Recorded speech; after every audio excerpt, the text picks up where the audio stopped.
से बोलिए जय भोलेनाथ। भक्तों, आज आप सभी श्रवण करेंगे सावन मास में नित्य सुनी जाने वाली भगवान शिव की माँ पार्वती की अद्भुत कथा। भक्तों, यह केवल कथा नहीं, ये है भक्ति, श्रद्धा और मोक्ष का मार्ग। जो भक्त पूरे भाव से इसे पूरे सावन मास में सुनता है, उसके जीवन के सारे कष्ट दूर हो जाते हैं, दरिद्रता मिट जाती है और भगवान भोलेनाथ की कृपा सदा बनी रहती है। तो आइए भक्तों, बड़े ही श्रद्धा और प्रसन्न मन से इस दिव्य कथा का श्रवण करें और कमेंट बॉक्स में ओम नमः शिवाय अवश्य लिखें और इस वीडियो को शिव भक्तों के पास शेयर करना ना भूलें। प्रेम से बोलिए हर हर महादेव। आइए सुनते हैं कथा। जय श्री गणेश। एक समय की बात है, किसी गांव में दधीची नामक एक बड़ा शिव भक्त ब्राह्मण रहता था, जिसका एक पुत्र और पुत्र वधू भी थी। परंतु पुत्र वधू दुष्ट कुल की थी और उसका नाम दुकूला था। उसका पति सर्वदा उसी की बस में रहता था और उसके भी कई पुत्र थे, किंतु वे सभी शिव भक्त थे।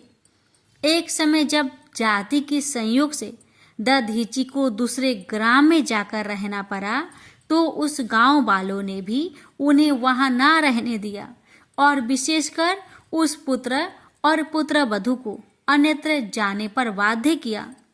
वे दोनों दूसरे ग्राम को चले गए। दधीची की उस पुत्र का नाम सुदर्शन था और वह सदैव शिव जी की पूजा किया करता था। एक समय जब शिवरात्रि का दिन आया तो सबने शिव जी का व्रत किया और सुदर्शन शिव जी की पूजा कर घर आया।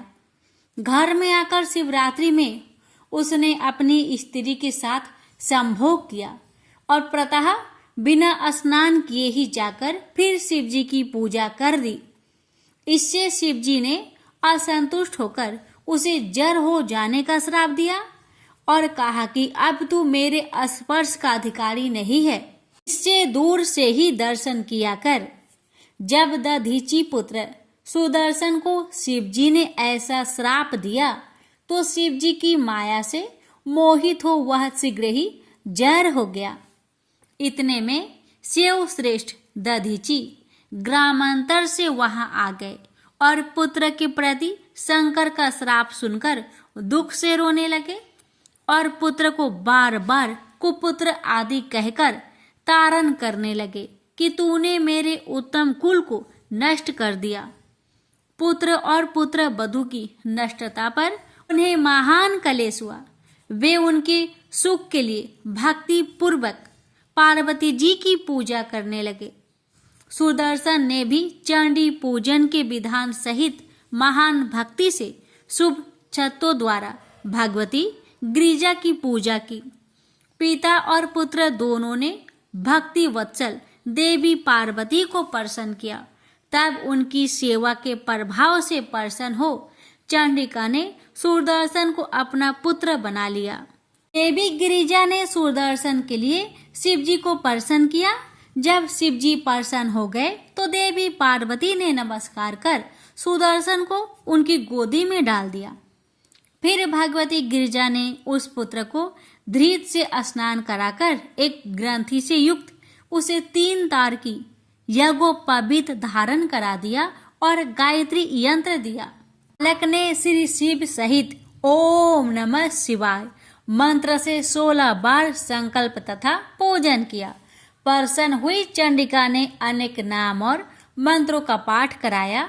शिव जी ने भी प्रसन्न होकर उसे अपना अधिकारी बनाया और कहा कि अब तुम गोल तिलक लगाया करो तथा मुझ पर जो कुछ चढ़ाया हो उसे ग्रहण करो। अब तुम हमारी शिव संध्या किया करो और यही शिव गायत्री जपा करो। पहले मेरी सेवा फिर अपना कार्य, इस प्रकार करने से तुम्हारा कल्याण होगा। मैंने तुम्हें क्षमा किया। ऐसा कहकर शिव जी ने उसके चारों पुत्र को बटुक रूप से चारों दिशाओं में अभिषिक्त कर दिया और चंडी पुत्र सुदर्शन को अपने निकट रख उसके पुत्र को अनेक वरदान दिए। इस प्रकार शिवाशिव ने जगत के हित के लिए उन बटुकों की स्थापना की और कह दिया कि जो तुम्हें पूजेगा वह मेरी पूजा के समान होगा। फिर तो शिव जी की कृपा से उनका बड़ा विस्तार हुआ। जब तक बटुक की पूजा ना हो जाए तब तक शिव जी की पूजा रहती है, अतः उनको पूजा करके ही शिव जी की पूजा करे। शुभ अशुभ किसी भी कार्य में बटुक का त्याग करना योग्य नहीं है, क्योंकि प्रजापत्य और भोज्य में बटुक ही विशेष हैं। प्रेम से बोलिए हर हर महादेव।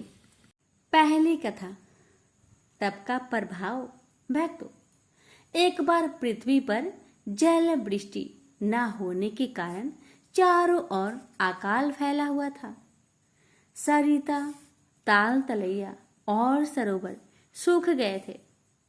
कुओं में भी पानी नहीं रह गया था। कहीं भी हरियाली देखने को नहीं मिलती थी। मनुष्य, पशु और पंछी जल के अभाव में तड़प रहे थे। पर महर्षि गौतम के आश्रम पर उस भीषण अकाल का नाम निशान भी नहीं था। आश्रम के आसपास घनी हरियाली तो थी ही, सरोवर में भी स्वच्छ जल लहराया करता था। जब चारों ओर जल का अभाव हो गया तो दूर दूर के पशु पंछी सरोवर के पास आकर रहने लगे और सरोवर के पानी को पीकर सुख से जीवन बिताने लगे। मनुष्य को भी जब उस सरोवर का पता चला तो झुंड के झुंड गौतम के पास पहुंचे और उनसे विनीत स्वर में बोले, ऋषिवर, हम सब पानी के बिना दुख पा रहे हैं। अनुमति दीजिए ताकि हम सब आपके सरोवर के जल का उपयोग कर सके। गौतम ने कहा, आश्रम आप सबका है, सरोवर भी आप सबका ही है। आप स्वतंत्रता पूर्वक सरोवर के जल का उपयोग कर सकते हैं। बस फिर क्या था, झुंड के झुंड लोग तरह तरह की सवारियों पर अपना सामान लादकर सरोवर के पास आकर बसने लगे। कुछ ही दिनों में सरोवर के आसपास चारों ओर अच्छा खासा नगर बस गया। सरोवर के जल से सबको नया जीवन मिलने लगा। सब गौतम के तप और त्याग की भूरी भूरी प्रशंसा करने लगे। पर मनुष्यों में कुछ ऐसे भी लोग थे जो दुष्ट प्रकृति के थे। उन्होंने जब जन जन के मुख से गौतम की प्रशंसा सुनी तो उनके कान में गौतम के प्रति ईर्ष्या अग्नि जल उठी। उन्हें गौतम की प्रशंसा नहीं सुहाई। वे कोई ऐसा उपाय सोचने लगे जिससे गौतम को नीचा दिखना पड़े। उनके इस प्रयत्न में कुछ ऋषि मुनि भी सम्मिलित हो गए। पर गौतम को नीचा दिखाना सरल काम नहीं था, क्योंकि वे बड़े निष्ठा से सदा मानव की भलाई में लगे रहते थे। जब दुष्ट स्वभाव के मनुष्यों का किसी तरह बस नहीं चला तो वे सब मिलकर गणपति की सेवा में उपस्थित हुए। सबने हाथ जोड़कर निवेदन किया, गणपति, ऋषि गौतम गर्व से फूलकर पथ भ्रष्ट हो रहे हैं। कोई ऐसा उपाय कीजिए जिससे उनका गर्व धूल में मिल जाए। गणपति ने कहा, आश्चर्य है, आप लोग गौतम के संबंध में मन में ऐसी धारणा रखते हैं। गौतम तो तप और त्याग की मूर्ति है। उन्होंने वरुण की उपासना करके उस स्वच्छ जल वाले सरोवर को प्राप्त किया। यदि आज वह सरोवर ना होता तो क्या आप लोग का जीवन सुरक्षित रह सकता था? पर उन दुष्ट मनुष्य के हृदय पर गणपति की बात का कुछ भी प्रभाव न पड़ा। वे अपनी बात पर अड़े रहे और प्रार्थना पूर्वक गणपति से आग्रह करते रहे।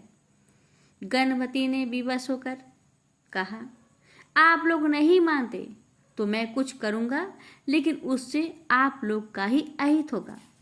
गणपति की बात सुनकर दुष्ट स्वभाव के सभी मनुष्य तुच्छ होकर अपने अपने घर को चले गए। एक दिन दोपहर के बाद गौतम अपने आश्रम की वाटिका में पुष्प के पौधे को सींच रहे थे। हठात एक दुबली पतली गाय वाटिका में घुसकर पौधे को खाने लगी। गौतम गाय को पकड़कर उसे अलग कर देना चाहते थे, पर जैसे ही उन्होंने गाय को हाथ लगाया, वह गाय गिर पड़ी और निष्प्राण हो गई। यह देख गौतम आश्चर्य में पड़ गए और गाय की ओर देखकर बोले, ओह, यह कैसा अनर्थ हो गया मुझसे। तभी गौतम के कानों में एक आवाज पड़ी, गौतम पापी है, गाय का हत्यारा है। गौतम ने पीछे मुड़कर देखा, बहुत से लोग खड़े थे।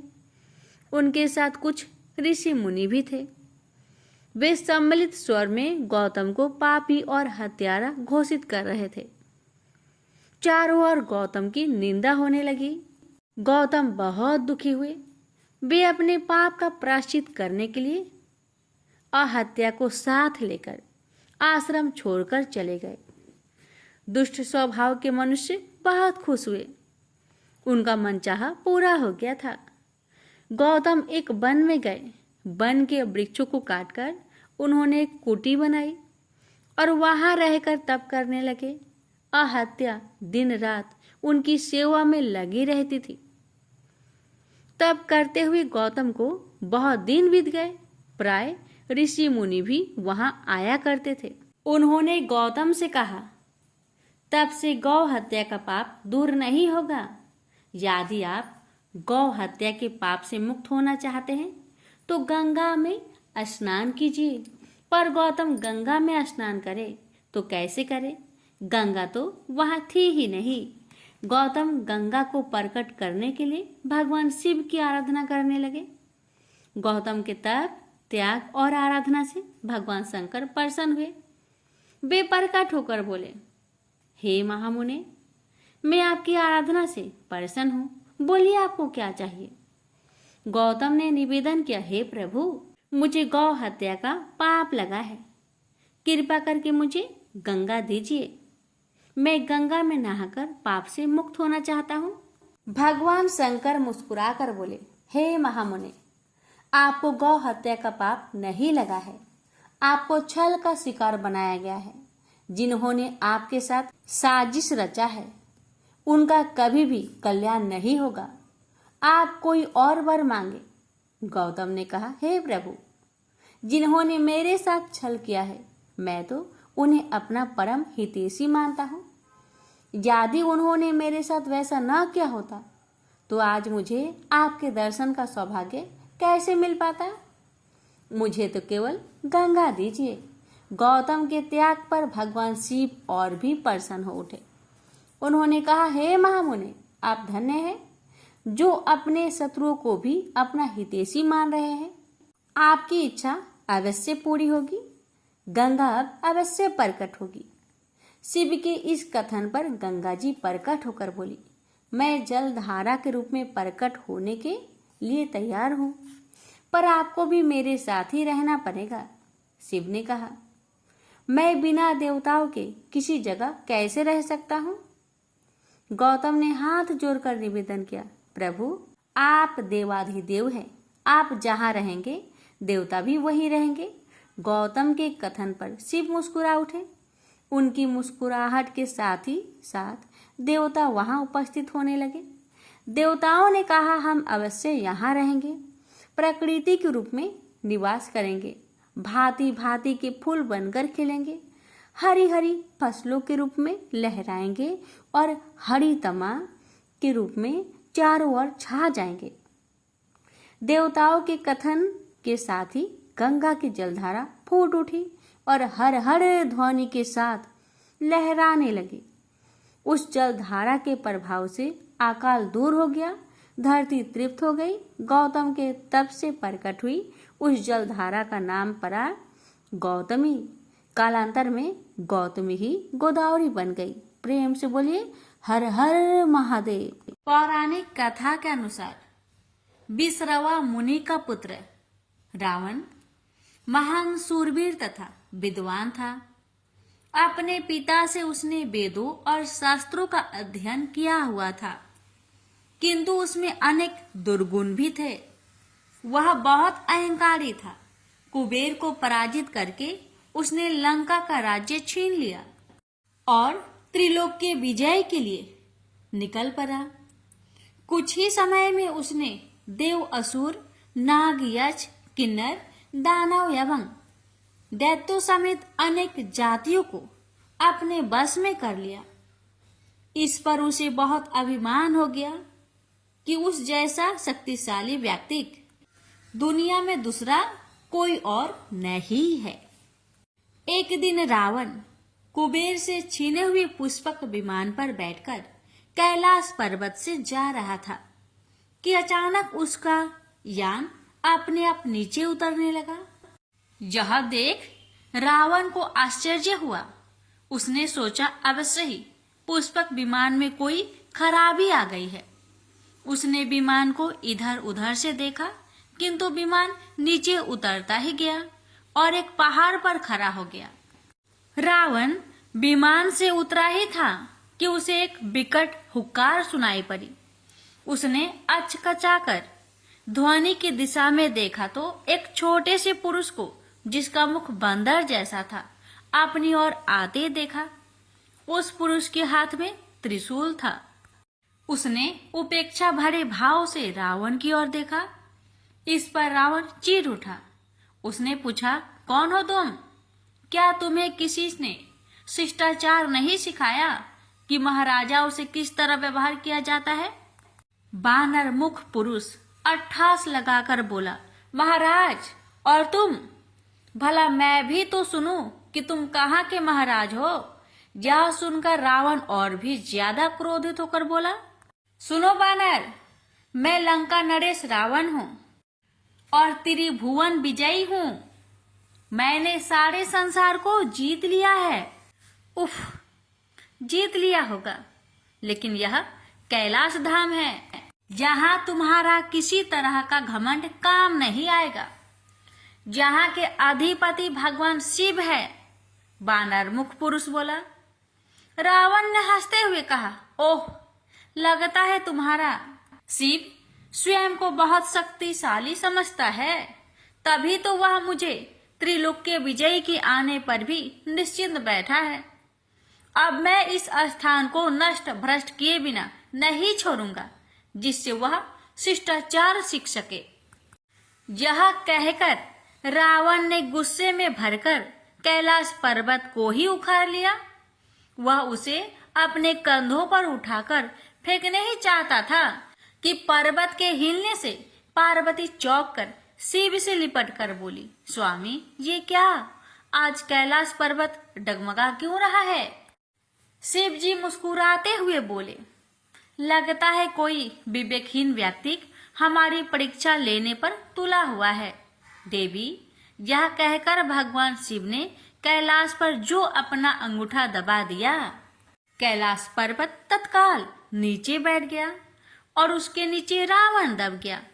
रावण को अब पश्चाताप होने लगा। उससे महान भूल हो गई थी।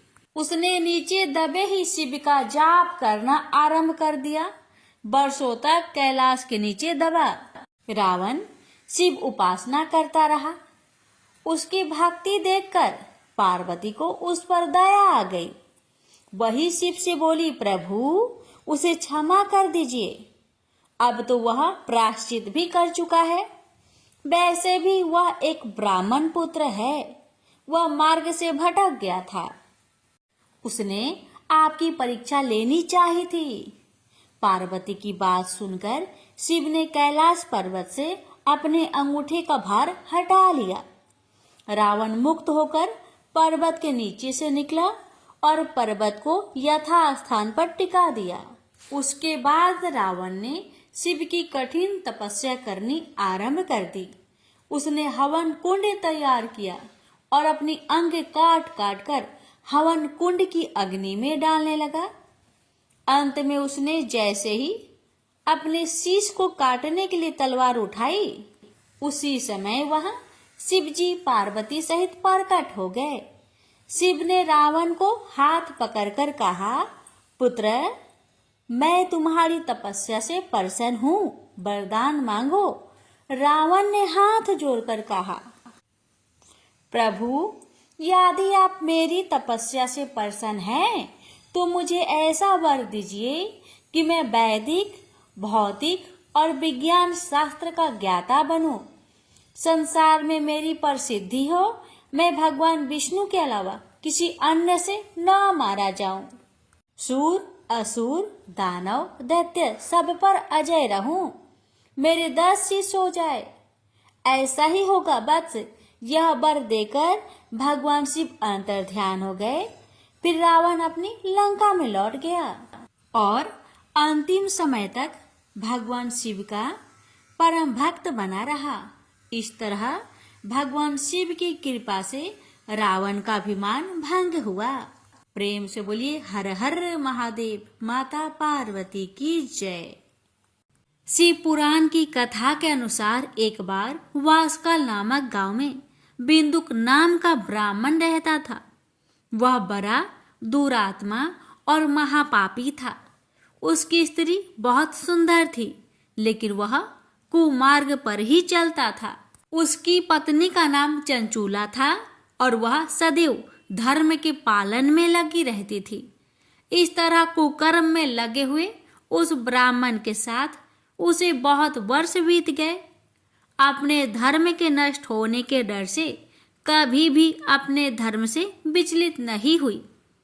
लेकिन उसका पति तो दुराचारी था, इसलिए दुराचारी पति के आचरण से प्रभावित होकर वह स्त्री भी अपनी पति की ही तरह दुराचारणी हो गई। बहुत समय बीत जाने के बाद वह दूषित बुद्धि वाला दुष्ट ब्राह्मण समय के अनुसार मृत्यु को प्राप्त होकर नरक में चला गया। बहुत दिनों तक नरक के दुख भोग कर वह पापी एक भयंकर पिशाच हो गया। दूसरी तरफ उस दुराचारी पति की मृत्यु के पश्चात चंचुला बहुत समय तक अपने पुत्रों के साथ अपने घर में ही रहती थी। एक दिन ईश्वर कृपा से वह अपने भाई बंधुओं के साथ एक तीर्थ क्षेत्र में चली गई। तीर्थ यात्रियों के साथ उसने तीर्थ के जल में स्नान किया और अपने भाइयों के साथ इधर उधर घूमने लगी। वहां उसने एक देव मंदिर में एक ब्राह्मण को भगवान शिव की परम पवित्र और उत्तम पौराणिक कथा कहते हुए सुना। वह ब्राह्मण कह रहे थे कि वो स्त्रियां पर पुरुषों के साथ व्यभिचार करती है, यमराज के दूत उन्हें बहुत कष्ट देते हैं। ऐसा सुनकर चंचुला भय से कांपने लगी। उसने विचार किया कि उसने तो अपने पति के साथ बहुत पाप किए हैं, तो उसे भी उन पापों का दंड भोगना पड़ेगा। इसके बाद उसे चैन नहीं आया और उसने उस ब्राह्मण से विनती की, हे प्रभु, मेरे ऊपर आप कृपा करें और मेरा उद्धार करें। मैं आपके प्रवचन सुनकर भय से कांप रही हूँ और इस संसार से मुझे वैराग्य हो रहा है। मैंने जीवन भर दुराचार किया है। न जाने मेरे मरने के बाद मुझे कैसी कैसी घोर यातनाएं सहनी पड़ेगी। कौन मेरा साथ देगा? यमराज के उन भयंकर दूतों को मैं कैसे देख पाऊंगी? हे प्रभु, आप मेरा कल्याण करें। चंचुला के इन वचनों को सुनकर ब्राह्मण बोले, हे चंचुला, ये तो बड़े सौभाग्य की बात है। भगवान शंकर की कृपा से शिव पुराण की कथा को सुनकर तुम्हारा मन समय पर ही सावधान हो गया। पश्चाताप ही पाप करने वाले पापियों के लिए सबसे बड़ा प्रायश्चित है। साधु संतों ने भी पश्चाताप को ही समस्त पापों का नाश करने वाला बताया है। पश्चाताप से ही पापों की शुद्धि होती है। जो पश्चाताप करता है वही समस्त भय से मुक्त होकर निर्भय हो जाता है। इसलिए ब्राह्मण पत्नी, तुम विषयों से अपने मन को हटाओ और भक्ति भाव से भगवान शंकर की इस पावन कथा को सुनो। इस कथा को सुनने से तुम्हारे चित्त की शुद्धि होगी और तुम्हें मोक्ष की प्राप्ति हो जाएगी। ऐसा सुनने के बाद उस चंचुला ने शिव पुराण की कथा को सुनने की इच्छा से मन में उस ब्राह्मण देव की सेवा का संकल्प लिया और उन्हीं के साथ रहने लगी। चंचुला ने अपने शरीर को त्याग उसके पश्चात शुद्ध बुद्धि वाले उस ब्राह्मण ने उस स्त्री यानी चंचुला को शिव पुराण की समस्त कथा सुनाई। तत्पश्चात समय का चक्र पूरा होने के बाद भक्ति, ज्ञान और वैराग्य से युक्त चंचला ने अपने शरीर को बिना किसी कष्ट के त्याग दिया। जैसे ही चंचुला ने अपने शरीर को त्यागा, भगवान शंकर का भेजा हुआ दिव्य विमान वहां पहुंच गया और भगवान शंकर के गणों ने चंचुला को उस विमान पर बैठाया और शिवलोक में ले गए। वह दिव्य रूप धारिणी दिव्यांगना हो चुकी थी। चंचुला ने वहां साक्षात भगवान शंकर को देखा। उनके 5 मुख थे और हर मुख में उनकी 3 आंखें भी थी। मस्तक पर चंद्रमा सुशोभित हो रहा था। उन्होंने अपने बाई और माता पार्वती को बैठा रखा था। उनका सारा शरीर भस्म से भासित था। शरीर पर श्वेत वस्त्र शोभा पा रहे थे। इस प्रकार परम उज्जवल भगवान शंकर का दर्शन करने के बाद वह ब्राह्मण पत्नी बहुत प्रसन्न हुई। उसने महादेव और पार्वती को प्रणाम किया और उसकी आंखों से आंसुओं की अविरल धारा बहने लगी। संपूर्ण शरीर में रोमांच पैदा हो गया और माता पार्वती एवं भगवान शंकर ने बड़ी करुणा से उसे अपने पास बुलाया। उसकी ओर देखा और माता पार्वती ने चंचुला को प्रेम पूर्वक अपनी सखी बना लिया। प्रेम से बोलिए हर हर महादेव। माता पार्वती की जय। एक बार भोलेनाथ और माता पार्वती कैलाश पर्वत पर विराजमान थे। हे भोलेनाथ माता पार्वती जी से कहने लगे कि देवी, मेरा भक्त मुझे बहुत मानता है, दिन रात मेरी पूजन करता है, मुझे बहुत मानता है। इस पर देवी पार्वती कहने लगी, हे देव, मेरे भी भक्त मुझे बहुत मानते हैं, मेरी भी पूजा अर्चना करते हैं, भजन कीर्तन करते हैं। आपसे ज्यादा मुझे मेरे भक्त मानते हैं। भोलेनाथ कहने लगे, नहीं देवी, आपसे ज्यादा मेरे भक्त मुझे मानते हैं। इस बात पे दोनों जन में बहस हो गई। तो भगवान कहने लगे, ठीक है देवी, अगर आपको लगता है आपका भक्त मेरे भक्त से अधिक आपको मानता है तो चलिए हम दोनों परीक्षा करके देख लेते हैं कि किसके भक्त किसे ज्यादा मानते हैं। तो देवी ने कहा, ठीक है प्रभु, चलिए। अब भोलेनाथ एक बूढ़ा भिखारन का रूप धारण करते हैं और माता पार्वती एक भिखारनी का रूप धारण करती है। अपने शरीर पे फटे पुराने कपड़े पहनकर भोलेनाथ पहले अपने भक्त के यहाँ जाते हैं। भोलेनाथ के भक्त एक राजा थे। महल के बाहर भोलेनाथ और माता पार्वती भिखारन के रूप में महल के बाहरी रास्ते के पास बैठ गए। यह देखकर महल से कुछ सिपाही बाहर आए और कहने लगे, क्या चाहिए तुम्हें, जाओ यहाँ से। तब भेषधारी भिखारी बाबा कहने लगे, मुझे राजा से कुछ बातें करनी हैं, कृपा करके राजा को हमारी ये संदेश पहुंचा दीजिए। सिपाही गए राजा के पास और कहने लगे, महाराज, 2 भिखारी आए हैं, आपसे बातें करना चाहते हैं, उनको कुछ काम है। तो राजा ने पूछा, कैसे आए हैं भिखारी? तो सिपाहियों ने कहा, फटे पुराने मैले कपड़े पहनकर आए हैं। अब राजा ने सोचा, मैं भिखारी से बात करूंगा तो मेरी इज्जत चली जाएगी, इसलिए राजा ने अपने सिपाहियों से कहा, जाकर थोड़ा अनाज उन दोनों को दे दो और यहाँ से विदा करो। अब सिपाही थोड़ा बहुत अनाज लेकर भेष रूपी भोले बाबा और माता पार्वती के पास गए और उन्हें भिक्षा देने लगे। तभी भोले बाबा ने कहा, मुझे भिक्षा नहीं चाहिए, हम भिक्षा लेने नहीं आए हैं, मुझे तो सिर्फ महाराज से थोड़ा सा बातें करना था। कृपा करके उन्हें यह संदेश दे दीजिए कि हम उनसे बातें करना चाहते हैं। अब सिपाही फिर से महाराज के पास गए और कहने लगे, महाराज, वो भिखारी तो भिक्षा लेने से इनकार कर दिए। वे कह रहे हैं कि उन्हें भिक्षा नहीं चाहिए, उन्हें आपसे बात करनी है। तो राजा कहने लगे, अगर वह नहीं मान रहे हैं तो उन्हें खदेड़ो यहाँ से, जाकर बोलो भिक्षा नहीं चाहिए, महाराज तुमसे बातें नहीं करेंगे, तुम जाओ यहाँ से, भागो। अब सिपाही जाकर दोनों भिखारन को कहने लगे, भागो, राजा तुमसे नहीं मिलेंगे, जाओ यहाँ से। तब फिर भिखारी बाबा बोले, मैं तब तक नहीं जाऊंगा जब तक महाराज आके हमसे ना मिल ले। अब सिपाही फिर गए महाराज के पास और कहने लगे, महाराज भिखारी तो बहुत जिद्दी है, कह रहा है आपसे बिना बातें किए वो यहाँ से नहीं जाएगा। तभी राजा गुस्से में चिल्लाकर कहा, जाओ उन दोनों को धक्के मार कर यहाँ से खदेड़ दो। तो भोलेनाथ राजा की ये बातें सुन लिए, उन्हें बहुत दुख हुआ और उन्होंने माता पार्वती से कहा, देवी चलिए, ये लोग हमें धक्के मार के निकाले, उससे पहले हम स्वयं ही यहाँ से चले जाते हैं। अब भोलेनाथ और माता पार्वती दोनों यहाँ से रवाना हो गए। अब गए माँ पार्वती के भक्त के घर।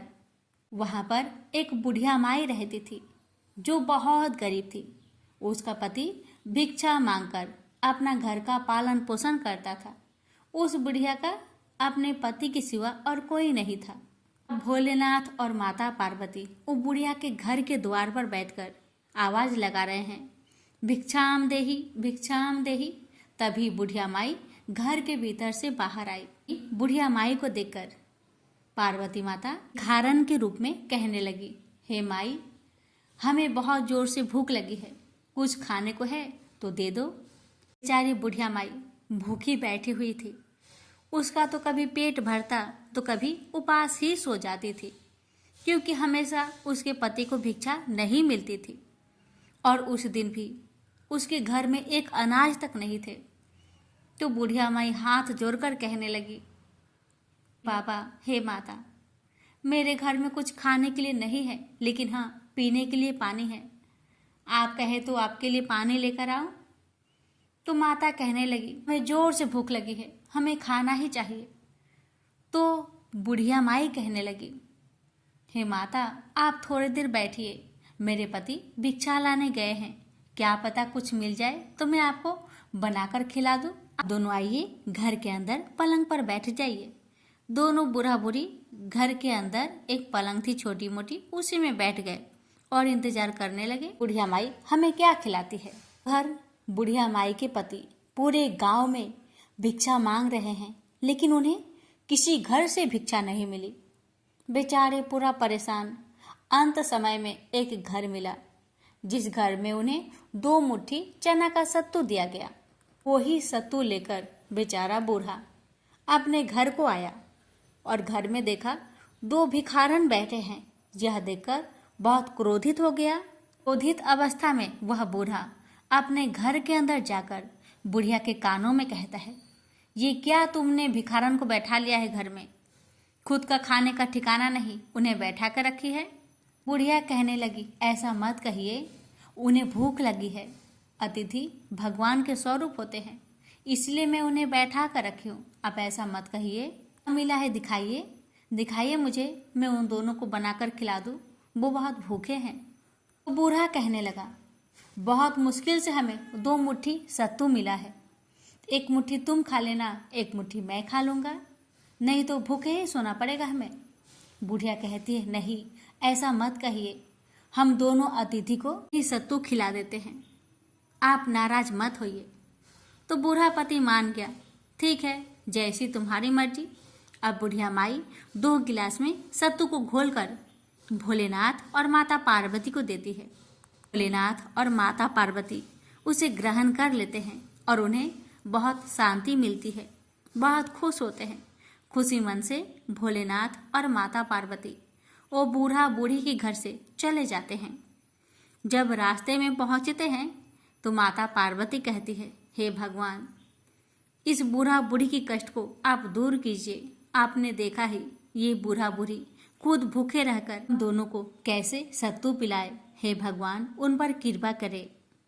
तब भोलेनाथ कहते हैं, जरूर देवी जरूर। भगवान वहीं से, शिव जी वहीं से अपने हाथ को ऊंचा उठाते हैं और देखते ही देखते बूढ़ा बूढ़ी का घर महल में बदल गया और घर में अन्न धन के भंडार भर गए। दोनों बूढ़ा बूढ़ी को कुछ समझ में नहीं आ रहा था, ये अचानक अपना घर महल कैसे बन गया। तो दोनों बूढ़ा बूढ़ी परेशान हो गए, जी हमारा घर महल बन गया, अन्न धन का भंडार भर गया, अचानक ये कैसे हो गया। क्या हो गया, कहीं हम दूसरा घर में तो नहीं आ गए। ऐसी विचार करते करते सुबह से रात हो गई और रात होते ही दोनों बुरा बुरी को नींद आ गई। उसी नींद में भोलेनाथ और माता पार्वती भिखारी के रूप में बने उन्हें दर्शन देते हैं और फिर कहते हैं, वो भिखारी और भिखारन हम दोनों ही थे। हम तुम दोनों की परीक्षा लेने के लिए आए थे। तुम अपने परीक्षा में सफल उतरी, इसलिए मैं प्रसन्न होकर तुम्हारे सब कष्ट को दूर कर दिए। हमेशा सुखी रहो, ये मेरा आशीर्वाद है। कहकर भोलेनाथ और माता पार्वती अंतर्ध्यान हो गए सपने से। ये जानकर बूढ़ा बूढ़ी बहुत प्रसन्न हुए। शिव जी और माता पार्वती को बहुत बहुत धन्यवाद करते हैं। भोलेनाथ और माता पार्वती की कृपा से उस बूढ़ा ब्राह्मण का घर खुशियों से भर गया। उधर भोलेनाथ के भक्त के घर में जो राजा थे, उन पर माता पार्वती का कोप हुआ। उनके कोप के प्रभाव से राजा भिखारी बन गया। उसका महल झोपड़ी बन गई। राजा ये सब अचानक होते देख आश्चर्य में पड़ गया और माथा पीटने लगा। अचानक हमसे कौन सी गलती हो गई जो हमारा महल झोपड़ी में बदल गया। ऐसा विचार करते करते राजा की आंखें लग गई। तभी माता पार्वती और भोलेनाथ सपने में दर्शन देते हैं, भिखारी के रूप में। बताते हैं, हम दोनों भिखारी नहीं, तुम्हारे महल पर द्वार पर कब से बैठे थे तुमसे बातें करने के लिए, लेकिन तुम भिखारी से मिलने से इनकार कर दिया। इसी घमंड की वजह से तुम्हारा महल झोपड़ी में बदल गया है। इतना कहकर भगवान और माता पार्वती अंतर्ध्यान हो गई। प्रेम से बोलिए हर हर महादेव, माता पार्वती की जय। एक समय तरह तरह के फूल फल और सुंदर जड़ी बूटियों से शोभ्यमान कैलाश पर्वत पर विराजमान श्री भगवान शंकर जी से श्री पार्वती जी बोली कि हे जगत के स्वामी, आज मन बहलाव के वास्ते आप और मैं चौपर खेलें। शंकर जी ने कहा कि चौपर के खेल में बेईमानी बहुत होती है और हार जीत का पता नहीं पड़ता है, इसलिए कोई तीसरा आदमी होना चाहिए जो ईमानदारी से फैसला कर सके। महादेव जी के इतना कहते ही पार्वती जी ने अपनी माया से वहां एक बालक बनाकर बैठा दिया तथा महादेव जी ने अपने मंत्र के बल से उसमें जान डाल दी। महादेव जी ने उस बालक का नाम अंगद रखा तथा बालक को आदेश दिया कि तुम हम दोनों की हार जीत को बताते रहना। ऐसा कहकर महादेव जी ने चौसर का पासा चलाया और अंगद से पूछा कि बताओ कौन जीता और कौन हारा। तब अंगद ने उत्तर दिया कि महादेव जी आप जीते और पार्वती जी हारी। इसके बाद महादेव जी ने फिर पासा फेंका और अंगद से पूछा इस बार कौन जीता और कौन हारा। इस बार भी अंगद ने वही जवाब दिया कि महादेव जी जीते और पार्वती जी हारी। इसी प्रकार तीसरी बार भी पासा चलाकर महादेव जी ने अंगद से पूछा कि तो इस बार महादेव जी हार गए थे, परंतु अंगद ने विचार किया कि यदि मैं महादेव जी को हारा हुआ बताऊंगा तो वे मुझे श्राप दे देंगे। ऐसा सोचकर अंगद ने फिर वही पुराना रटा रटाया उत्तर दे दिया कि महादेव जी जीते और पार्वती जी हारी। चूंकि इस बार अंगद ने झूठ बोला था तो माता पार्वती ने अंगद को श्राप दे दिया कि तेरे शरीर में कोढ़ हो जाए और तू निर्जन वन में भटकता फिरे। उसी समय अंगद को कोढ़ हो गया और वह भटकता हुआ किसी सुनसान वन में जा पहुंचा। वहां जाकर उसने देखा कि ब्राह्मणी, इंद्राणी आदि देवताओं की स्त्रियां व्रत के निमित्त महादेव जी की पूजा कर रही है। उनको पूजा करते देखकर अंगद ने उनसे पूछा कि आप यहाँ क्या कर रही है। तब उन देवियों ने अंगद को बताया कि हम तो मानसा बाचा नाम से प्रसिद्ध महादेव जी की पूजा कर रहे हैं। यानी कि अपने मन तथा वाणी को बस में करके, अर्थात सभी जगह से मन हटाकर और शिव पार्वती में ही अपना मन लगाकर पूजा कर रही हैं। इसलिए इस व्रत का नाम भी मनसा वाचा व्रत रखा गया है। इसके पश्चात उस बालक अंगद ने पूछा कि इस व्रत के करने से क्या फल होता है। अब उन देवियों ने उत्तर दिया कि इस व्रत को करने से सारी मनोकामनाएं पूर्ण हो जाती है। तब अंगद ने कहा कि मैं भी इस व्रत को करना चाहता हूं, यदि आप इसकी विधि मुझे बता सके तो आपकी बड़ी कृपा होगी। तब उन देवियों ने अंगद को चावल तथा सुपारी देकर व्रत करने की पूरी विधि विधान बताया कि इस व्रत को श्रावण मास के पहले सोमवार से करना चाहिए। उस दिन कंवारी कन्या से 2.5 पूनी सूत कटवाकर उसका डोरा बनाए। उस डोरे की तथा महादेव जी की पूजा जब तक कार्तिक सुदी चौथ नहीं आए तब तक प्रति सोमवार को करते रहना चाहिए। साथ ही व्रत भी रखना चाहिए। जब कार्तिक सुदी चौथ आए तो उस दिन उद्यापन करना चाहिए। उद्यापन में 1.25 सेर घी, 1.25 सेर गुड़ तथा 4.25 सेर आटा लेकर चूरमा बनाए। इस चूरमे के लड्डू बनाकर उसके 4 समान भाग कर ले। इनमें से एक भाग महादेव जी के चढ़ाए, एक भाग किसी ब्राह्मण या नाथ को दे, एक भाग गाय को दे तथा बाकी बचे भाग स्वयं को भोजन करे। इस व्रत का उद्यापन कोई भी करे, वह चाहे राजा हो या रंक, सबको इतना ही सामान लेना चाहिए। यदि व्रत करने वाला मनुष्य या स्त्री चौथे भाग को पूरा ना खा सके तो पहले से ही उसमें से निकालकर किसी को दे दे। जिस प्रकार की अनंत भगवान का डोरा पहना जाता है, उसी प्रकार जो डोरा बनाया था उसे स्वयं धारण कर ले और उद्यापन के पश्चात उस डोरे को जल में पधरा दे। इस प्रकार अंगद भी प्रति वर्ष मनसा महादेव का व्रत करने लगा। उसके व्रत करते हुए 4 वर्ष हो गए। तब व्रत के प्रभाव से पार्वती जी के हृदय में दया उत्पन्न हुई और उन्होंने महादेव जी से पूछा कि महाराज, जिस बालक को मैंने श्राप दिया था उसका कुछ पता नहीं है कि उसको किसी ने मार तो नहीं दिया। तब तीनों लोगों की सभी बातें प्रत्यक्ष रूप से जानने वाले श्री महादेव जी ने पार्वती जी से कहा कि वह तो जीवित है।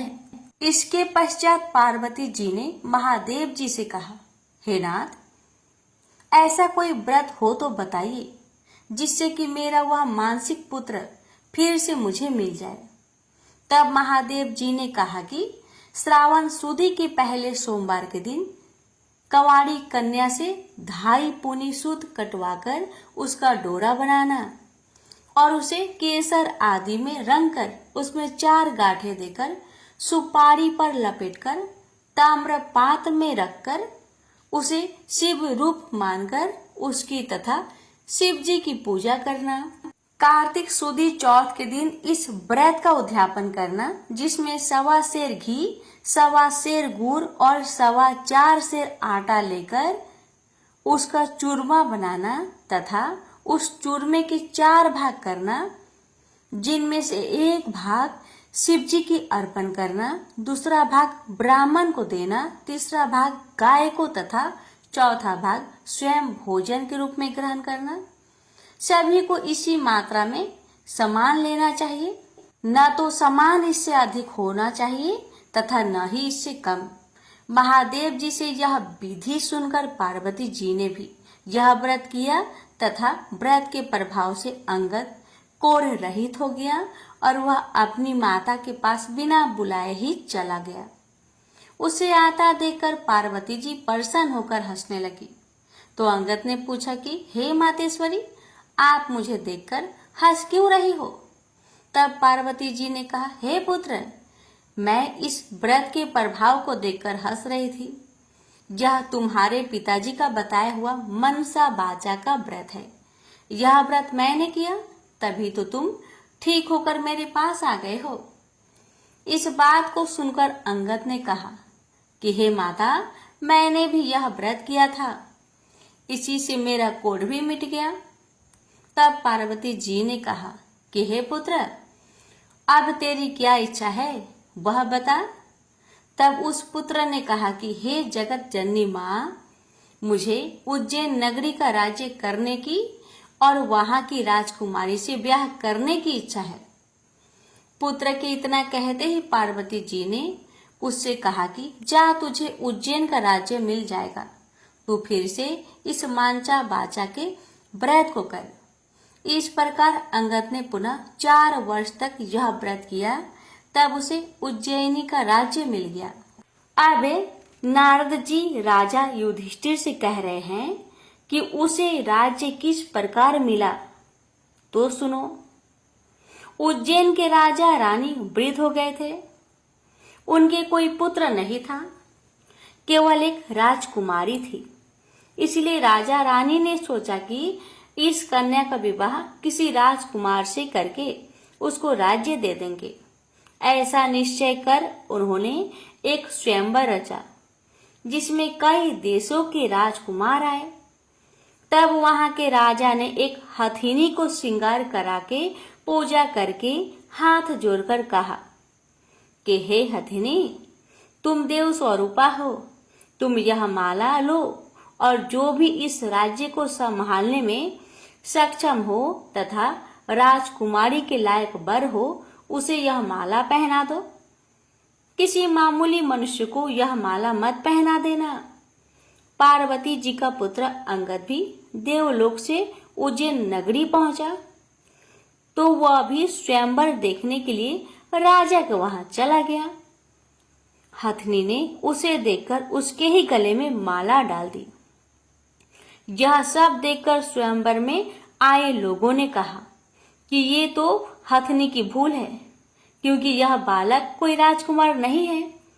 ऐसा कहकर उन लोगों ने उस लड़के को दूर हटा दिया और पुनः वह माला हथिनी को दे दी और उससे प्रार्थना की कि हे माता, जो इस राज्य के लायक हो उसको ही माला पहनाना। परंतु दूसरी बार भी हथनी ने उस बालक के पास जाकर उसी के गले में माला डाल दी। जहाँ सब देखकर वहां उपस्थित लोग कहने लगे कि हथनी ने हठ पकड़ ली है। इतना कहकर उन्होंने उस बालक को मार पीट कर दरवाजे से बाहर निकाल दिया एवं पुनः हथिनी पर गणपति की मूर्ति स्थापित करके वही प्रार्थना की। वह हथिनी देवरूपी थी, इसलिए वह दरवाजे के बाहर निकली और उस बालक को ढूंढकर तीसरी बार भी उसी के गले में माला डाल दी। तब राजा ने नगर सेठ को बुलाकर कहा कि तुम इस बालक को यहाँ से ले जाओ और बारात सजाकर इसे हमारे यहाँ ले आओ। राजा की आज्ञा मानकर सेठ अंगद को वहां से ले गया। इतनी देर में राजा ने भी पंडित को बुलाकर लगन का दिन निश्चय करवाया और अपनी कन्या का विवाह उस बालक के साथ कर दिया। इतना ही नहीं, राजा ने अपने खर्चे के लिए थोड़े से गांव रखकर अपना सारा राज्य ही अपनी बेटी को कन्यादान में दे दिया। विवाह के पश्चात अंगद और राजकुमारी महल में गए। अब अंगद उज्जैन नगरी का राजा तथा राजकुमारी वहां की रानी बन चुकी थी। एक दिन रानी ने राजा से पूछा कि हे पतिदेव, आप अपनी जात और नाम तो बताइए। इस पर अंगद ने उत्तर दिया कि मेरा नाम अंगद है, भगवान महादेव मेरे पिता और पार्वती मेरी माता है।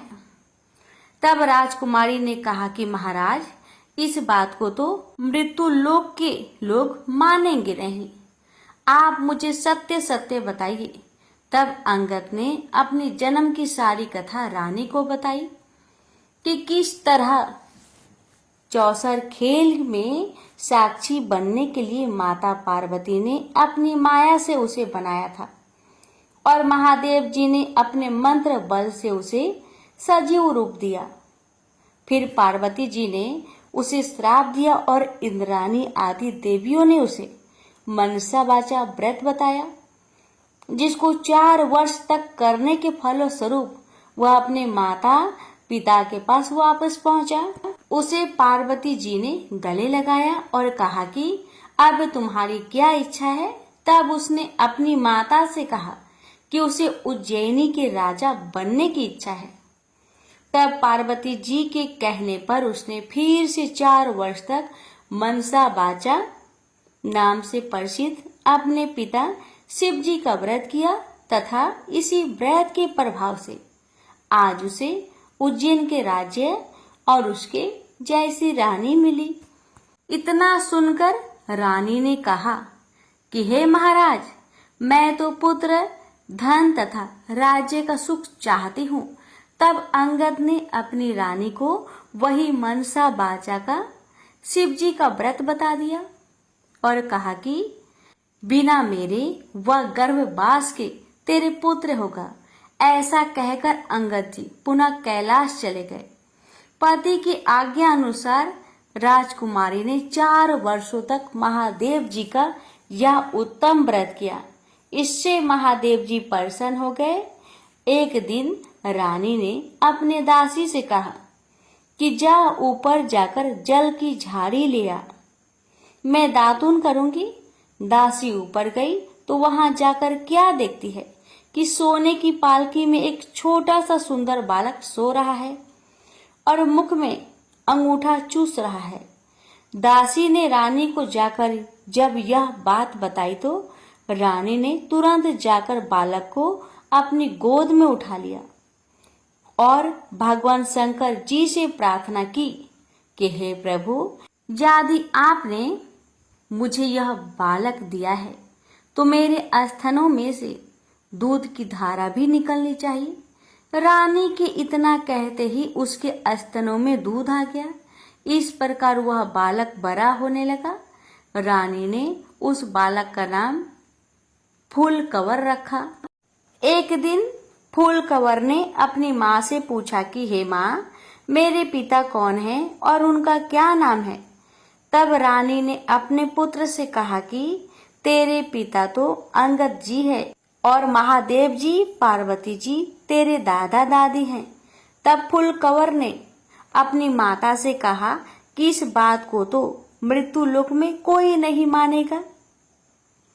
इस पर रानी ने फूलकवर को वही सारी कथा सुनाई जो अंगद जी ने रानी को सुनाई थी और यह भी बताया कि किस तरह से उसका विवाह अंगद जी के साथ हुआ था। परंतु चूंकि अंगद जी की मृत्यु लोक में रहने की अवधि कुछ ही दिन की थी, इसलिए वे तो अपने माता पिता के पास कैलाश चले गए। परंतु उनके बताए हुए व्रत को 4 वर्ष तक करने के पश्चात बिना गर्भवास के ही उसके रानी के पुत्र के रूप में जन्म लिया है। इतना कहकर रानी बोली, अब तुम बताओ कि तुम्हारी क्या इच्छा है। माता के वचन को सुनकर पुत्र ने कहा कि हे माता, मेरी इच्छा चेदी राजा की कन्या से विवाह करने की है, क्योंकि मैंने उसकी प्रशंसा सुनी है। तब रानी ने फूलकवर से कहा कि हे पुत्र, तू भी मनसा वाचा का व्रत कर। इस व्रत के करने वाले के लिए कुछ भी दुर्लभ नहीं है। अब फूलकवर ने भी 4 वर्ष तक व्रत किया। इससे भगवान महादेव प्रसन्न हुए और उन्होंने चेदी राजा को स्वप्न में आदेश दिया कि मेरे कहने से तू अपनी राजकुमारी का विवाह उज्जैन के राजकुमार फूलकवर से कर दे। चेदी राजा ने भगवान शिव जी का कहा मानकर अपनी कन्या का विवाह उज्जैन के राजकुमार से कर दिया। अब वह राजा हो गया। एक दिन वह शिकार खेलने वन में गया। वहां उसके कोई शिकार हाथ नहीं आया और वह भूख प्यास से व्याकुल होकर एक बाग में जाकर आराम करने लगा। इतने में देवयोग से कोई ब्राह्मण वहां आ पहुंचा और उसने राजा को श्रीधरी पंचांग सुनाया कि आज कार्तिक सुदी चौथ है, जो आज मनसा वाचा के व्रत का उद्यापन करने का दिन है। इतना सुनते ही राजा ने ब्राह्मण से कहा कि महाराज, मुझसे तो भूल हो गई, आप हमें अब पूजन करा दे। ब्राह्मण ने पूजा के लिए शहर में रानी को खबर भेजी कि राजा साहब शिकार के लिए यहाँ वन में ठहरे हुए हैं और चूंकि आज कार्तिक सुदी चौथ का उद्यापन करना है, इसलिए 4.25 सेर आटा, 1.25 सेर घी, 1.25 सेर गुड़ का चूरमा बनवा कर मंगवाया है। इस पर रानी ने सोचा कि फौज के कई आदमी भी राजा जी के साथ है, इसलिए इतने से चूरमे से क्या होगा, इसलिए रानी ने गाड़ी भरकर चूरमा भेज दिया, जो कि नियम विरुद्ध था। इतना अधिक प्रसाद होने से महादेव जी क्रोध हो गए और उन्होंने कोप करके राजा को स्वप्न में कहा कि तुम अपनी रानी को निकाल दो, नहीं तो मैं तुम्हारा सारा राज्य नष्ट कर दूंगा। राजा ने प्रमाण के अनुसार दोबारा चूरमा बनवाकर व्रत पूरा किया। महादेव जी के कथन के अनुसार राजा ने रानी को महल से निकलवा दिया। रानी किले से रवाना होकर कुछ दूर चली ही थी कि उन्हें राजा के दीवान मिले। दीवान जी ने रानी से पूछा कि रानी साहिबा, आप कहाँ पधार रही हो? तब रानी ने पूरी बात बता दी। तब दीवान जी ने कहा कि मैं राजा जी को समझाकर राजी कर लूंगा, तब तक आप मेरी हवेली में पधारे। परंतु जैसे ही रानी दीवान जी की हवेली में पहुंची कि दीवान अंधा हो गया। तब दीवान ने हाथ जोड़कर कहा कि रानी जी, आप यहाँ से पधारो। रानी वहां से रवाना होकर आगे बढ़ी तो उन्हें नगर सेठ मिल गया। उसने भी यही कहा कि वह राजा साहेब को 1-2 दिन में मना लेंगे, तब तक आप हमारे घर पर ही विराजे। रानी नगर सेठ के घर गई तो सेठ की हड्डियां चलने से बंद हो गई और कई उपद्रव होने लगे। अब सेठ ने भी हाथ जोड़कर कहा कि रानी जी, आप यहाँ से पधारे।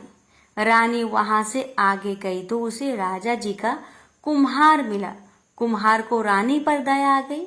वह रानी को अपने घर ले गया, पर जैसे ही कुम्हार के घर पर रानी पहुंची ही कि उसका नियाव फूट गया, जिससे सारे बर्तन फूट गए और कुम्हार भी अंधा हो गया।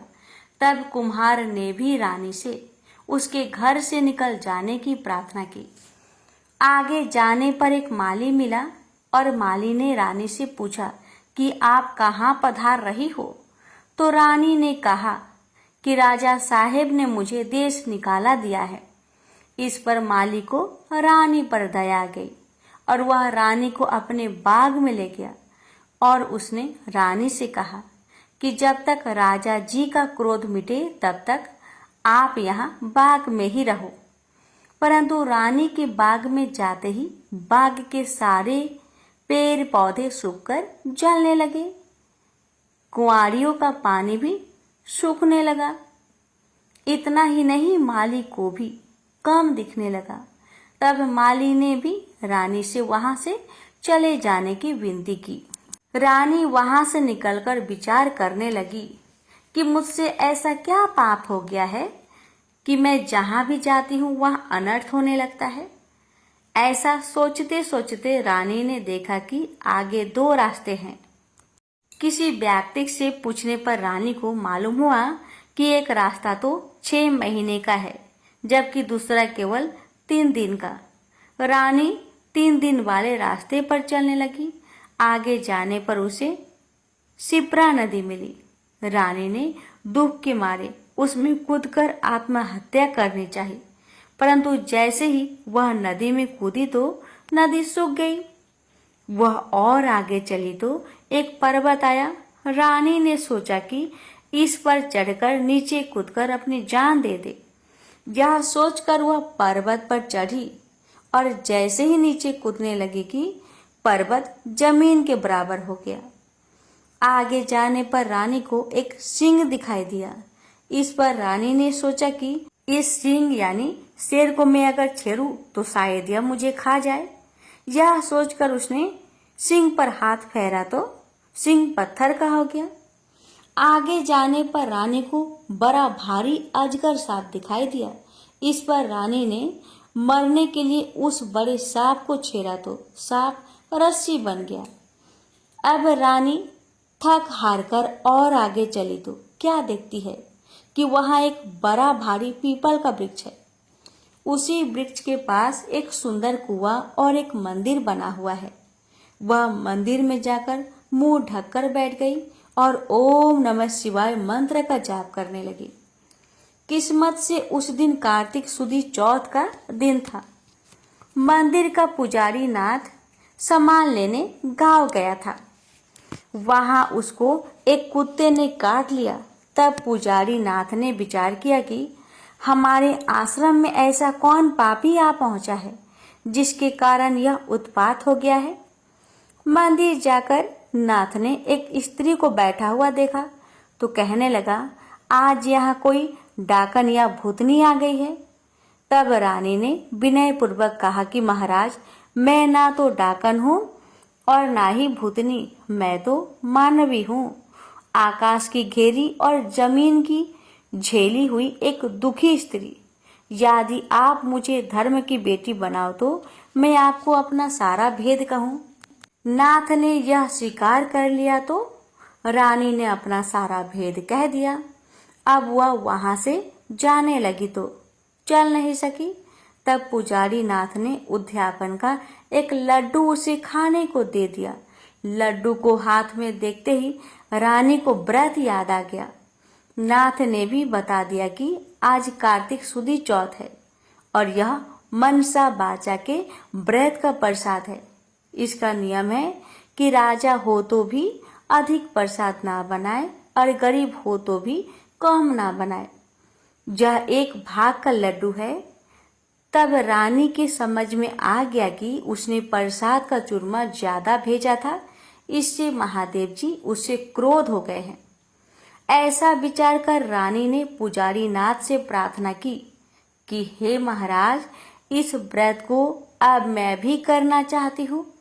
तब नाथ ने कहा कि श्रावण सुदी चौथ आ रही है, इस दिन से तुम व्रत शुरू करो। फिर नाथ जी ने कंवारी कन्या से पूनी कतवाकर उसका डोरा बना दिया। पूजन का सामान लाकर सोमवार के सोमवार रानी व्रत और पूजन करती रही। जब कार्तिक सुदी चौथ आई तब नाथ जी गांव जाकर सामान ले आए और 1.25 सेर घी, 1.25 सेर गुड़, 4.25 सेर आटे का चूरमा बनाया।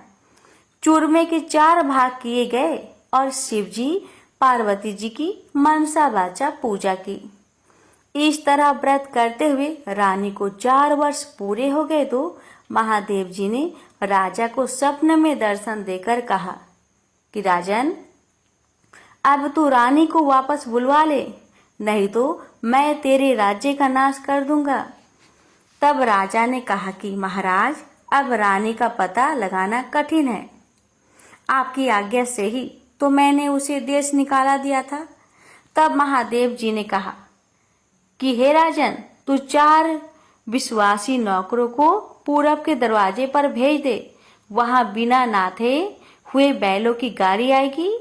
वह गाड़ी वही जाकर ठहरेगी जहां पर तुम्हारी रानी है। प्रातःकाल होते ही राजा ने अपने 4 विश्वास पात्र आदमी पूरब की ओर भेज दिए। आगे बिना नथे हुए बैलों की गाड़ी आई और वे चारों उसमें बैठ गए और वे उसी मंदिर पर पहुंच गए जहां पर रानी थी। रानी को पहचान कर सेवकों ने कहा कि हे रानी जी, अब आप पधारिए, राजा साहब ने आपको बुलाया है और इसी कार्य के लिए हमको यहाँ भेजा है। तब रानी ने नाथ जी को कहा कि मैं आपकी धर्म की बेटी हूँ, इसलिए आप मुझे सीख देकर भेजिए।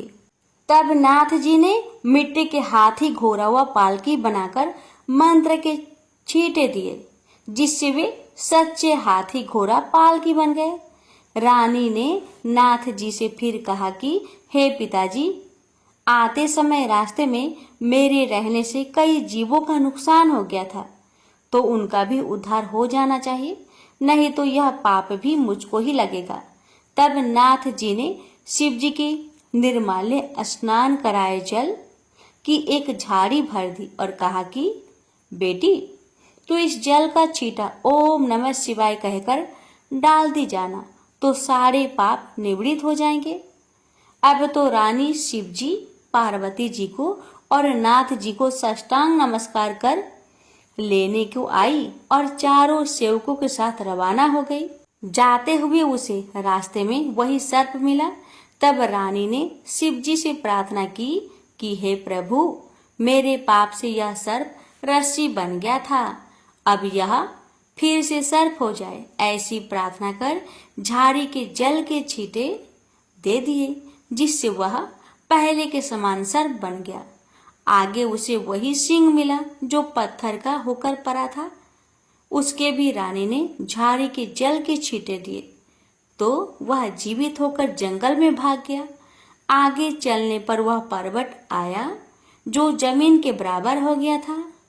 प्रार्थना करके जल के छींटे देने से वो भी पहले जैसा पर्वत हो गया। आगे जाते जाते वह नदी आई जो सूख गई थी। रानी ने शिव जी का ध्यान कर जल के छींटे दिए, जिससे वह भी गहरे तथा स्वच्छ जल वाला नदी फिर से हो गया। अब रानी जी ने पालकी, हाथी, घोड़े तो किले में भेज दिए और वह खुद उसी बाग में गई जो पहले सूख गया था। बागवान ने कहा कि रानी जी, आप फिर क्यों आ रही हो? पहले ही आपके आने से यह बाग उजड़ गया था। पर रानी के समझाने पर माली ने फाटक खोला। रानी के बाग में जाकर शिव जी का ध्यान कर झाड़ी के जल के छींटे दिए, जिससे वह पहले से भी अच्छा हरा भरा बगीचा हो गया। वहां कई कोयल बोलने लगी, नाना प्रकार के फल फूल दिखाई देने लगे और कुओं में लबालब जल भर गया। फिर रानी जी उसी कुम्हार के घर गई तो कुम्हार की आंखें खुल गई और जल के छींटे देने से न्याव के बर्तन सोने चांदी के बन गए। कुम्हार ने कहा कि रानी जी, ये सोने के बर्तन हमारे पास कौन रहने देगा? तब रानी जी ने कहा कि इसमें से 4 बर्तन राजा को भेंट कर देना। इसी प्रकार रानी नगर सेठ के घर गई तो उसकी हड्डियां सिरकने लगी और उसे व्यापार में लाभ होने लगा। तब नगर सेठ ने कहा कि अने दाताजी, आपके पधारने से हमारी यह रिद्धि सिद्धि हुई है।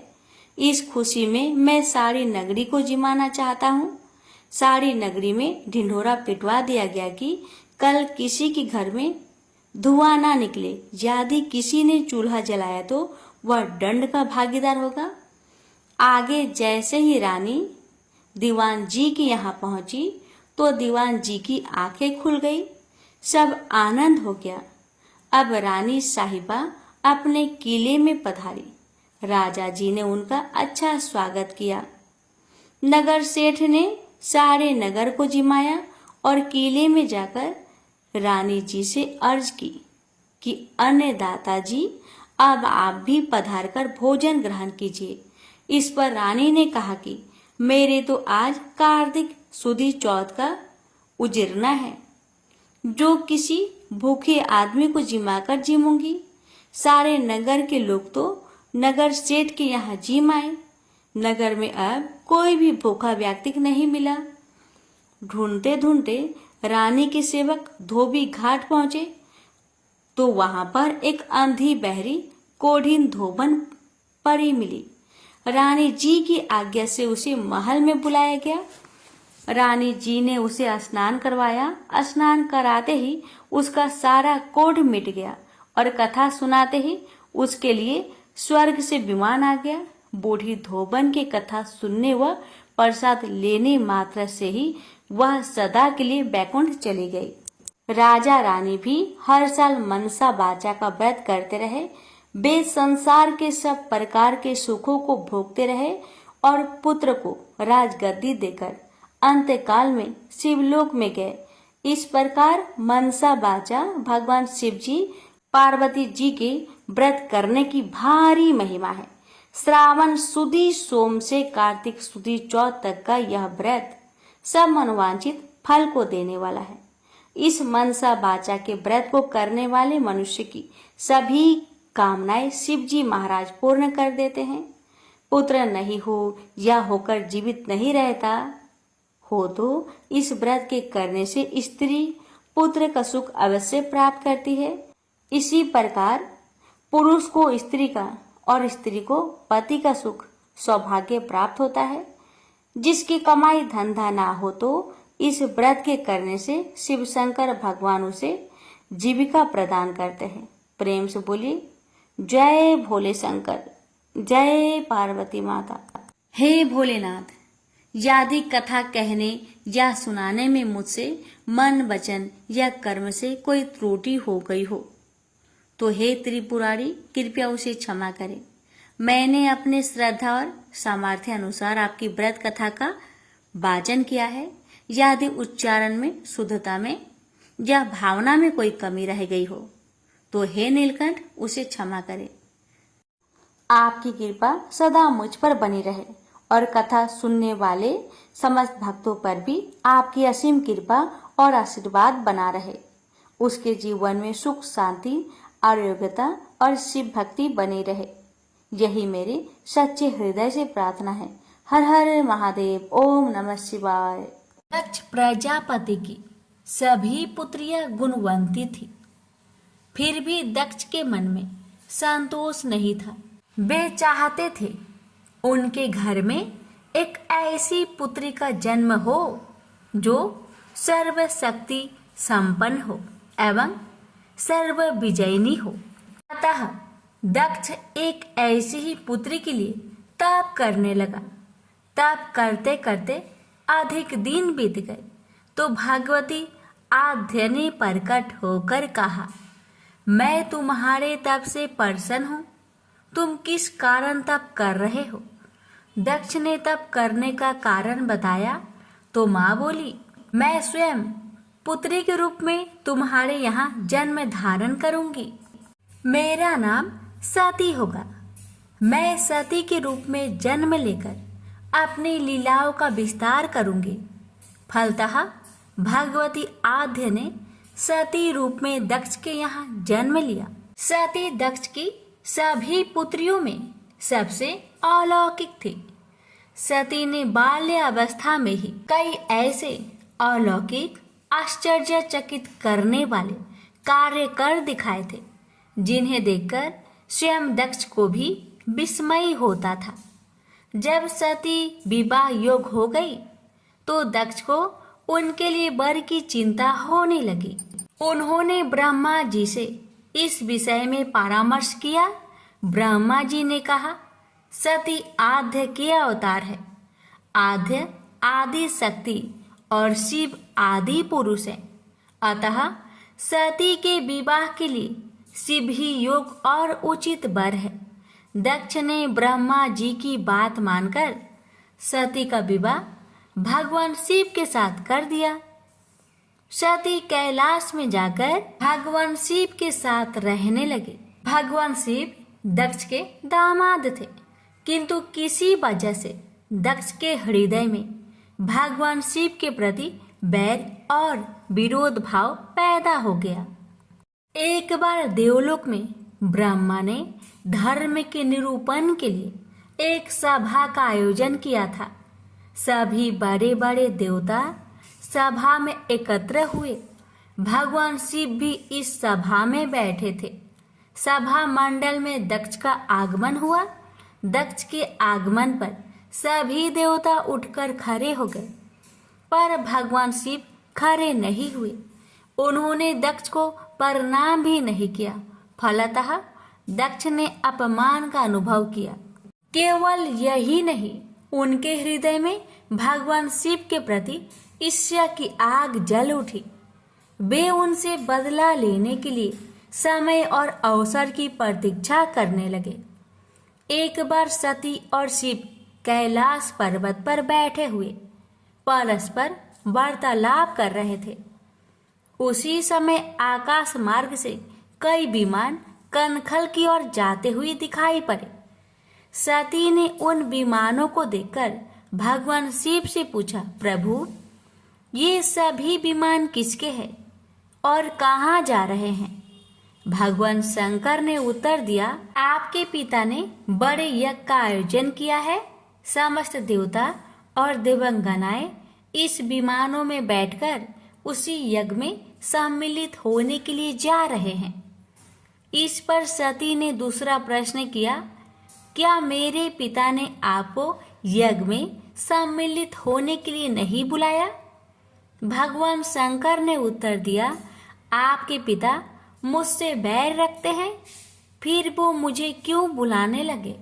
सती मन ही मन सोचने लगी, फिर बोली, यज्ञ के इस अवसर पर अवश्य मेरी सभी बहनें आएंगी।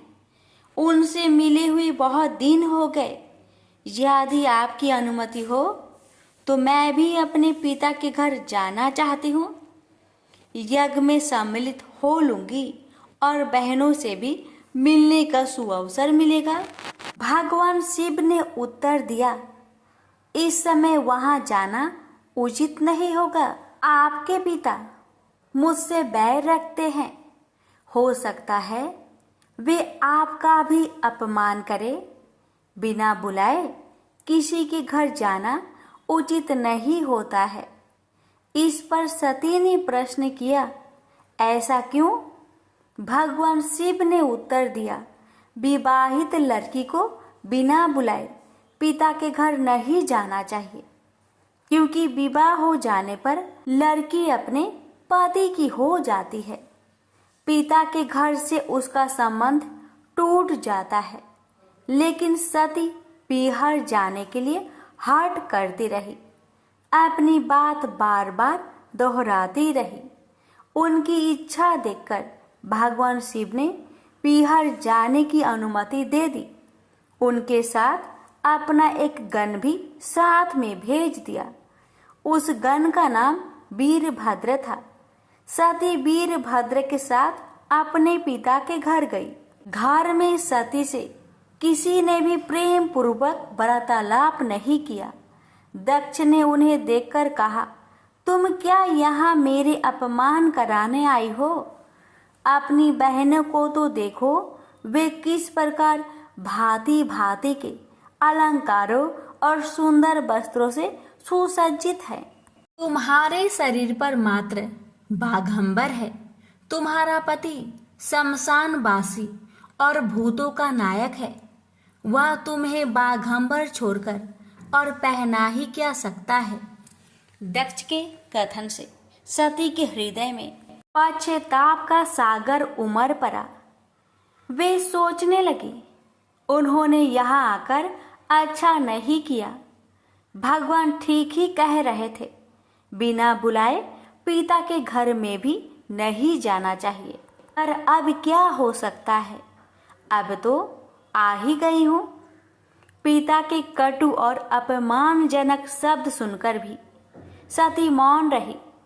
वे उस यज्ञ मंडल में गई जहाँ सभी देवता और ऋषि मुनि बैठे थे तथा यज्ञ कुंड में धू धू करती जलती हुई अग्नि में आहुतियां डाली जा रही थी।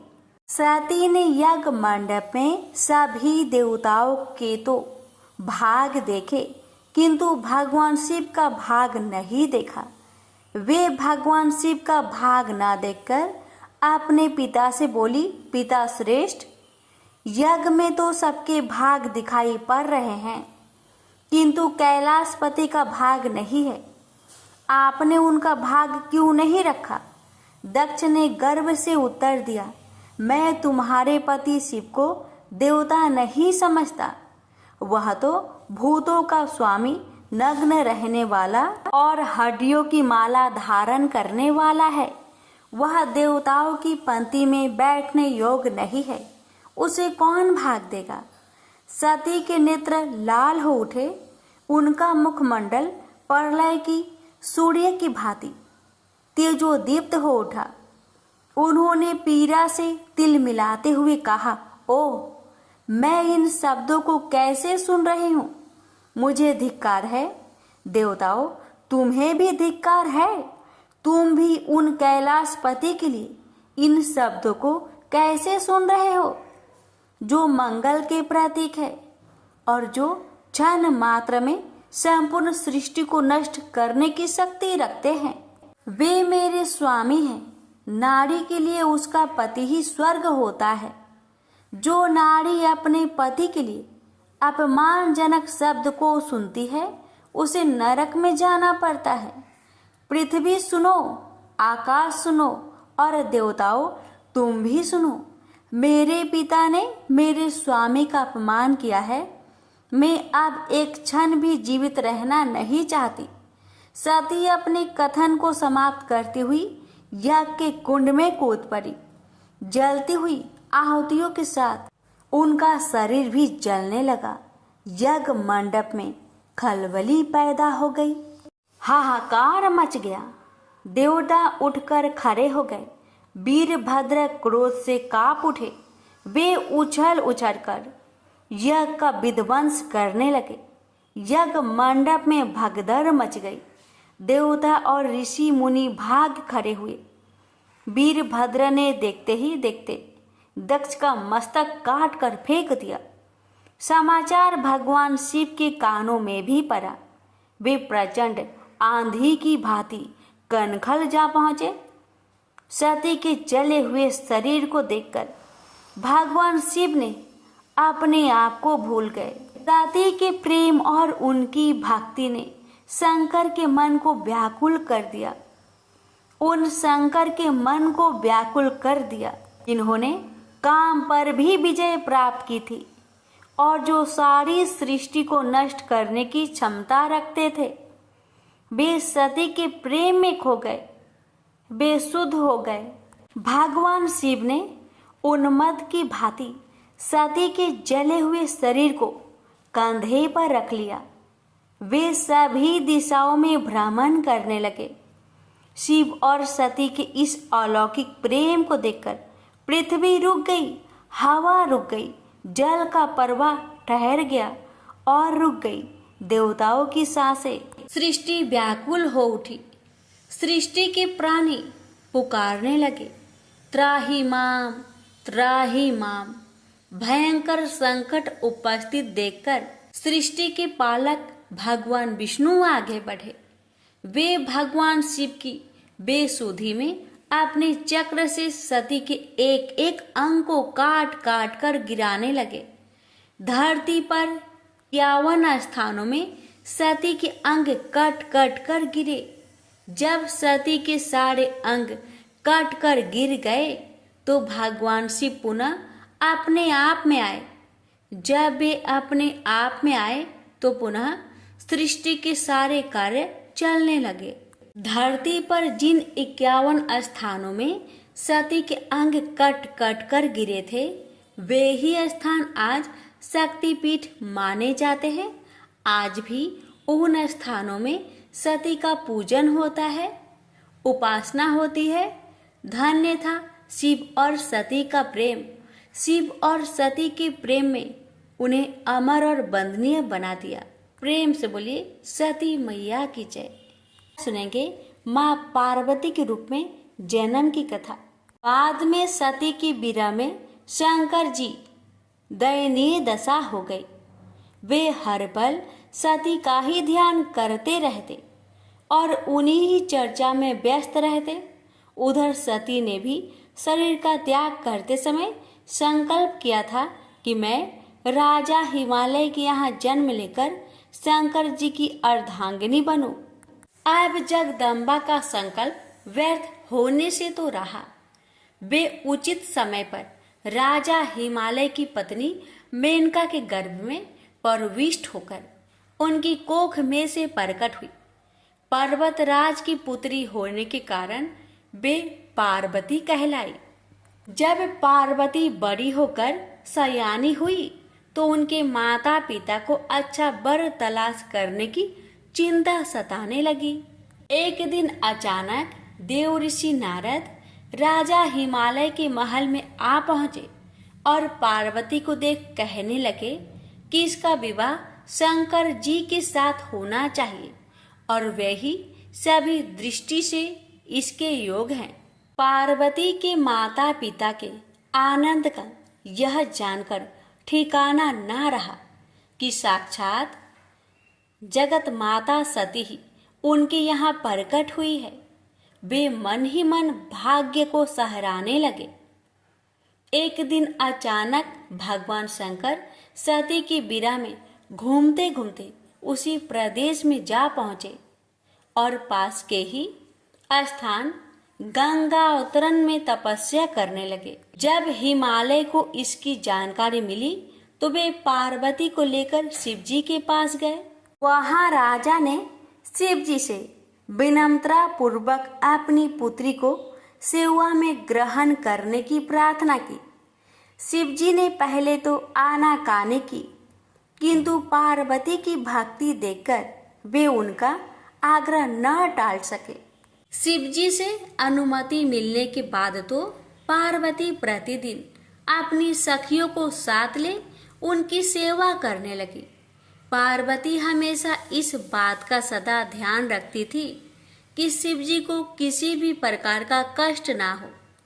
वे हमेशा उनके चरण धोकर चरणोदक ग्रहण करती और षोडशोपचार से पूजा करती। इसी तरह पार्वती को भगवान शंकर की सेवा करते दीर्घ समय व्यतीत हो गया, किंतु पार्वती जैसी सुंदर बला से इस प्रकार एकांत में सेवा लेते रहने पर भी शंकर के मन में कभी विकार नहीं हुआ। वे सदा अपनी समाधि में ही निश्चल रहते। उधर देवताओं को तारक नाम का असुर बड़ा त्रास देने लगा। यह जानकर कि शिव के पुत्र से ही तारक की मृत्यु हो सकती है, सभी देवता शिव पार्वती का विवाह कराने की चेष्टा करने लगे।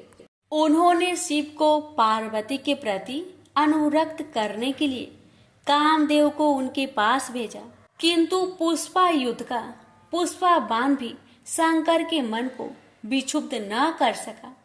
उल्टा कामदेव उनकी क्रोध अग्नि से भस्म हो गए।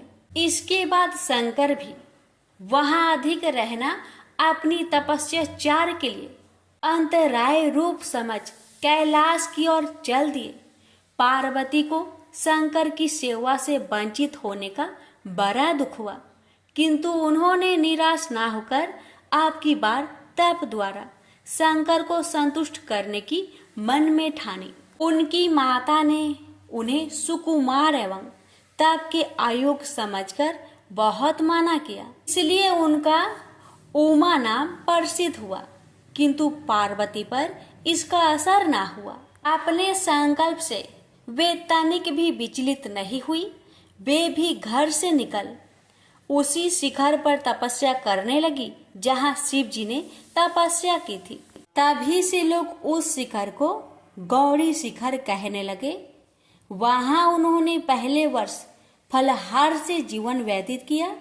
दूसरे वर्ष वे पर्ण वृक्षों के पत्ते खाकर रहने लगी और फिर तो उन्होंने पर्ण का भी त्याग कर दिया और इसलिए वे अपर्णा कहलाई। इस प्रकार पार्वती ने 3000 वर्ष तक तपस्या की। उनकी कठोर तपस्या को देख ऋषि मुनि भी तंग रह गए। अंत में भगवान आशुतोष का आसन हिला। उन्होंने पार्वती की परीक्षा लेने के लिए पहले सप्त ऋषियों को भेजा और पीछे स्वयं वटु भेष धारण कर पार्वती की परीक्षा के निमित्त प्रस्थान किया। प्रेम से बोलिए हर हर महादेव। माता पार्वती की जय।